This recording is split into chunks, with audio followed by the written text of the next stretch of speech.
railway lines and so on. One thing is about financing it, one thing is about the trade corridor, but as you think about the reconstruction, there is also human capital required, technical capabilities required, people capabilities required, required. How are you thinking about getting those onboarded as you think about the reconstruction of the rail industry in Syria? Well, for the human capital, there are already some facilities that exist in Syria. We have many faculties for graduate, for technical engineering, electrical engineering, mechatronic, information technology. In addition, we already have what we call a medium institute, technical institute for railways in Syria, which is in Aleppo, which is very strongly connected to the Syrian railways. This technical institute has 5 specialties: rolling stocks, mobility and transport, signaling, marketing, and civil works. The capacity is 160 students per year, but the average use of this institute is for the time being around 60 students per year. Of course, we need now to upgrade all these facilities.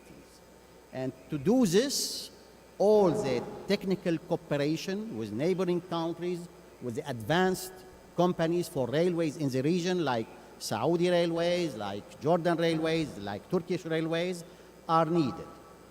We already started, and Mr. Minister of Transport in Jordan agreed with me that we have already agreed on some kind of cooperation between Jordan and Syria to run the Hijaz railways and to make some training for the people. And we have already also started a technical cooperation with the Turkish railways that already received few delegations from the staff of the Syrian railways for training, for upgrading. We need to continue this effort with the help of the international donors, but also with the help of our dear neighboring railways in the region.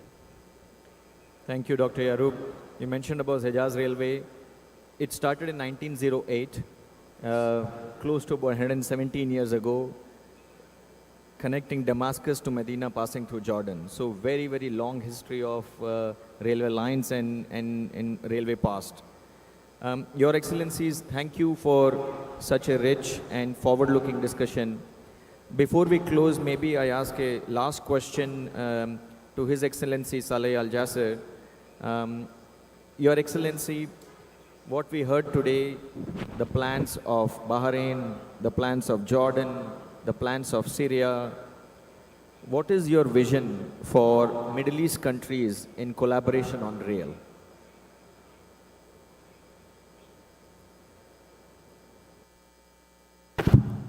Well, we're working on a number of projects,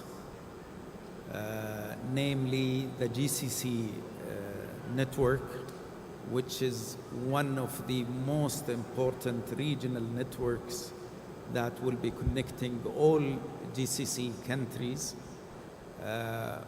Also, we are working on doubling the mining line that connects Ras Al Khair port to the northern part of Saudi Arabia, where the mining industry is there. We are also developing the land bridge project, which is one of the biggest projects in the region and will be a game changer project to the rail industry, not only in Saudi Arabia, but in the region, and its benefits will extend to the global logistics industry. We are also working on a number of domestic lines that will support the quality of life, improving connectivity within our cities, and also a number of other projects that will bring the cities of Saudi Arabia, will make them more connected, in addition to the international connectivity projects like the IMEC, and there is discussions with the different stakeholders on other lines like the Northern Line and the Eastern Line that connects, part of Asia and Eastern Europe to the region. Thank you, Your Excellency. To conclude, what we have heard today underscores that rail is no longer just moving goods or people. It's about connecting economies, creating opportunity, and building resilience across the region. Each country present today is not only building infrastructure, but a foundation of shared regional prosperity. A few themes that emerged. One is around integrated planning across modes. It's not just enough to plan across rail, but also integrated planning across modes. The second thing which emerged is around linking of the different rail networks across GCC, but more broadly in Middle East, with harmonization of standards, safety, security, so that it is seamless integration. We also discussed how do we finance such projects, of course starting with more profitable routes and so on. And we also discussed the local capability development and technology. Before we end, maybe if there is some closing thoughts, maybe Your Excellency from Bahrain. Yes, thank you, Suresh. I believe following what you have heard, it's a very stimulating discussion, and I believe to maximize the use of railway networks, it is very much essential to maximize the use through linking them to the main gateways of any country, meaning we cannot isolate railways from the gateways being airports, ports, or the main road networks. To us in the Kingdom of Bahrain, this is a new experience for us. Saudi Arabia, Jordan, Syria, and the UAE, and many countries across the region have advanced their railway networks more than we did for many reasons. Bahrain is a small island. There wasn't any need for railways up until we have decided amongst us within the GCC to establish a railway network. So the main rail hub in Bahrain would be the King Hamad International Railway Station. That was designed to handle 600,000 containers and 13 million tons of raw materials. Now it's very much necessary and important to link them to the port, to the airport, and benefit from the already existing road network. We have seen the importance of intermodal transport systems, especially when it comes to sea to air or air to land. And the upcoming development of intermodal transport, it would be very much important for us as well to develop these modes to enhance the networks that already exist, but ultimately to maximize the benefit from the new GCC railway network that we're all collectively building together. Thank you, Suresh. Thank you, Your Excellency. You highlighted a very important point around intermodality and between air, sea, and land, and that's absolutely necessary as you think about utilizing the infrastructure getting created and you think about seamless connectivity. Together with the efforts for each of the countries, we are moving towards a new reality, a reality one where the GCC and its neighboring functions and countries have a seamlessly connected logistics corridor, helping not just move cargo, but people and link Asia, Middle East, and Europe. So as we close, I would like to thank each one of you for sharing your vision and leadership, and to our audience for joining us in exploring how rail will continue to drive transformation, integration, and innovation across the region. Thank you. Thank you, everybody, and thank you, Your Excellencies.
صورة جماعية. نستأذن أصحاب المعالي الوزراء بالتقاط صورة جماعية.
Good afternoon, everyone. My name is William Smith. I'm a partner at international law firm Adelshaw Goddard. And I've got the pleasure of introducing the first set of panel discussions this afternoon, so thank you for joining us. Firstly, on behalf of the organisers, I'd like to thank the Ministry of Transport and Logistics and the founding sponsor, Saudi Arabian Railways. You've heard a little bit about the vision for Saudi and rail earlier today, and this afternoon we're going to deep dive into some of the key areas of how we're going to deliver on that ambition. So I'm very pleased to be able to welcome to the stage the first set of panellists who are going to be looking at the innovations in high-speed rail. So if you could please help me to welcome onto the stage the panellists for the first session, Fast Tracks to the Future, Exploring High-Speed Rail Innovations in the Kingdom and Globally. Thank you.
الو السلام عليكم ورحمة الله وبركاته. Ladies and gentlemen, good evening and thank you all for being here.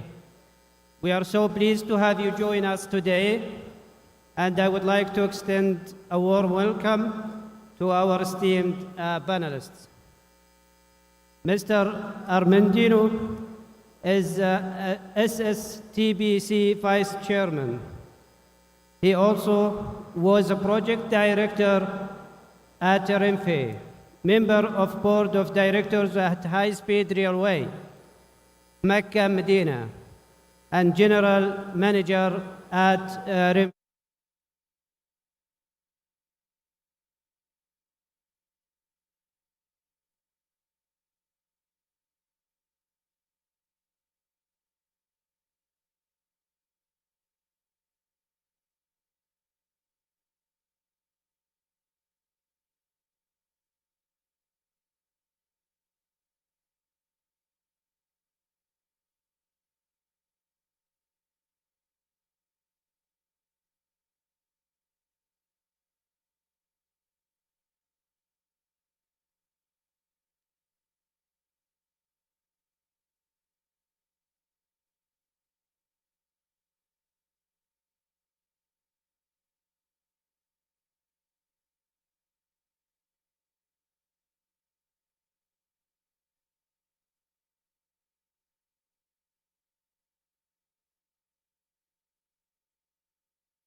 Projects, the technical standards cover everything from the design of rolling stocks and track to platform security and emergency procedures. We will go with our first speaker, Mr. Armendino. How challenging is it to train and certify local talent to manage the complex, high safety operations and technical standards of high-speed railway? Thank you, Doctor, and thank you everyone for coming. Before coming to how we did it, let me give you some figures about what we are doing in Saudi Arabia. Talking only about operations, meaning train drivers, station staff, sales system, and people and passenger assistants, Renfe has in the country more than 1,000 employees. Actually, we are targeting to reach 1,100 shortly. Out of this personnel, more than 95% are Saudis, and more than one-third are women. And if we talk only about the train drivers, almost 45% of them are women. And we are targeting actually 50% by the end of 2026. These people, these Saudi citizens, not citizens, these Saudis, they make possible that we are operating an average 100 services per day, running almost 1 million train kilometers per month, averaging more than 96% of punctuality when you measure punctuality within 5 minutes. all of this has been achieved by these people. And the process to achieve this, it doesn't begin with the operation. It begins much before. And when you take into account that when we arrived to the country, the infrastructure was ongoing, it was an ongoing construction, there was nothing to train with. So the process was to select people here in Saudi Arabia and to take these people to Spain in order to train them there with the already existing infrastructure. And this took place in 2013. So our first employees were hired back, 12 years ago. So we have already Saudi experts with more than 12 years of experience. And in parallel, what we had to do is to adapt all our training programs, not only to English, that is just translation, and also to Arabic, but also to adapt these programs to the particularities and specifics of the country, of the culture. What we can say now is that after this process, and after beginning the operation, what we do is the opposite, is to bring the experts here to Saudi Arabia to continue training the new employees. And we can say that currently, and together with the collaboration with SRP, with the Saudi Railway Polytechnic in Qasim, that 100% of our employees, Saudi employees, as I said, because actually we are only operating with 30 expats, all the training is being done in Saudi Arabia. And by the way, also by Saudis. And just a remark, last week I was called to go for a training plan in Kuwait, and instead of going Spanish experts, we sent Saudi experts in high speed. Thank you so much. We know that the International Union of Railways, UIC, is the world's professional association representing the railway sector and promoting rail transport. Mr. Bertrand, as a UIC passenger director, you have a global overview of high-speed rail around the globe. Could you please give us some figures? Thank you, Dr. Ahmad. First of all, thank you so much for the invitation from Sarah, of course, and Excellency for this incredible event where we are pleased to be part of. Dr. Ahmad, you're right. High-speed rail, its fact is very diverse. You can find high-speed trains in more than 22 countries in the world. The definition of high speed is somehow delicate, sensitive, because in some countries, high speed is considered as beginning up to 250 kilometers, 300 kilometers, 350 kilometers. And sometimes, like in China, they are trying to reach, and they will do this in the next couple of months, 400 kilometers in commercial operations. But in other countries, we consider high speed beginning at 200 kilometers per hour, where the competition is against road, and this is a main playing field by increasing conventional tracks. So just to differentiate that, the definition can be not so exclusive as sometimes we can find in some countries. We have in the world from now 65,000 kilometers of high-speed lines, and we have 10,000 more under construction in the world. So it's incredible.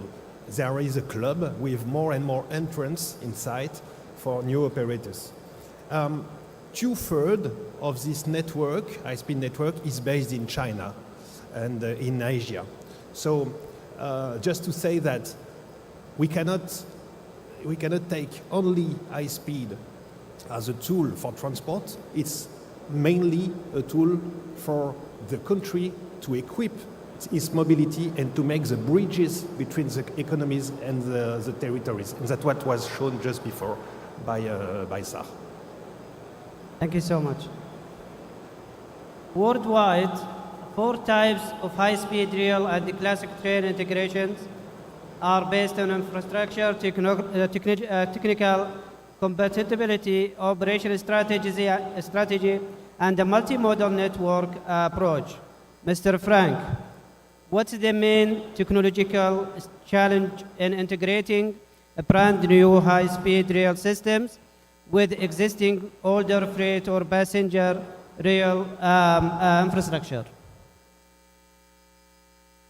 Good afternoon, everybody. Thank you for being here and offering me the opportunity to speak on the high-speed developments on behalf of Siemens. The question implies that the network will be allowing for mixed traffic, meaning the current freight traffic, potentially the passenger trains and the high-speed network on the same infra. The biggest challenge for that, and we see it in Europe as well, is to mix these types of transportation into one system. Secondly, when it comes to the different technologies, in Saudi we are used to diesel trains. The main lines are not electrified. For state-of-the-art high-speed trains, you need electrification. You don't want to have polluting diesel logs speeding over the existing network. So for that, electrification is the next step. The track itself, the track for heavy freight trains, first track for high-speed trains is different. So there are a couple of, I would call it, practical technical problems that need to be solved. The system itself, it will be ERTMTC from Europe. That's not the biggest thing. It's more the infra that needs to be upgraded to be able to handle all the different types of transportation that are out there. Thank you so much. In Saudi Arabia, we are so pleased and proud that the Haramain high-speed railway has been successfully in transporting a large number of passengers, especially during peak seasons like Hajj and Ramadan, with a record-breaking daily ridership and high punctuality rates. Mr. Russell, what are the global lessons that are relevant for successful high-speed rail in the kingdom? Thank you for your question, Dr. Hamid, and thank you for the invitation to speak to the audience here. What a great event this is. I don't know whether colleagues in the audience were listening to the previous discussion with the ministers from around the region, but I think it really epitomizes the vision and the ambition for the region around rail, around how it drives economies, it connects communities, and really the pinnacle of that is high-speed rail. So it's great to be able to talk about those lessons from around the world. ACOB has done a lot of work in lots of regions all around the world for high speed. Every region of the world is ambitious and is implementing it. We've interviewed a range of CEOs and practitioners to distill a load of the lessons into research, into a high-speed rail playbook. If you want to Google that, that'll give you a lot of insight into some of the lessons that we've learned from our experience around the world. But I think in terms of global lessons, the first thing is empowering the private sector to deliver and incentivizing them to do that, I think is a really strong lesson.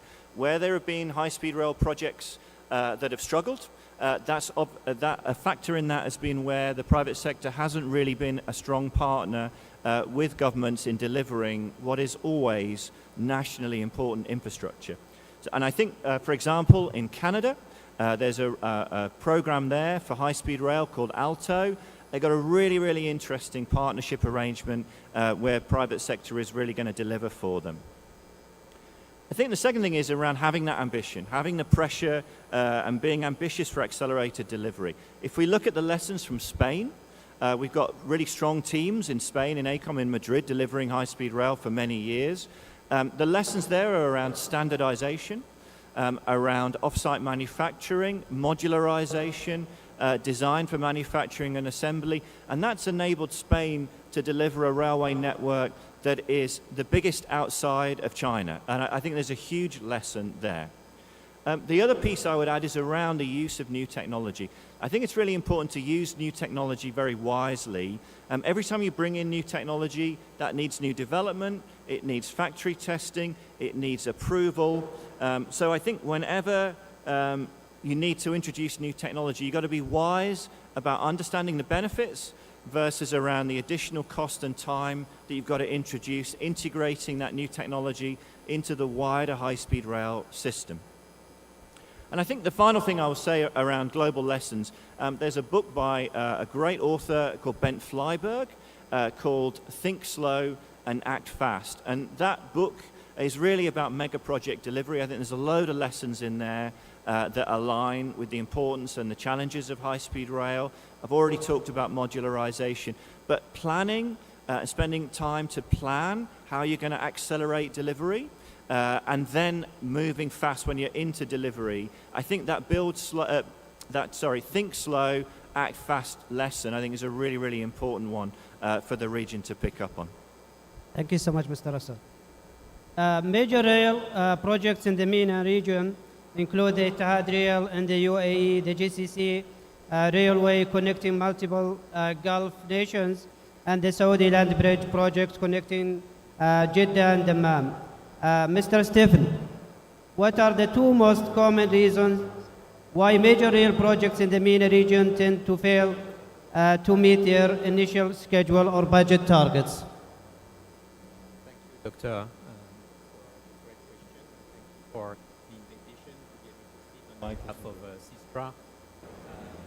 CISPRA has been involved in HSR across the world. We pride ourselves to have been involved in half of the projects. And I will echo what Russell said about the book from Ben Freiberg about thinking fast and acting slow, which is one of the reasons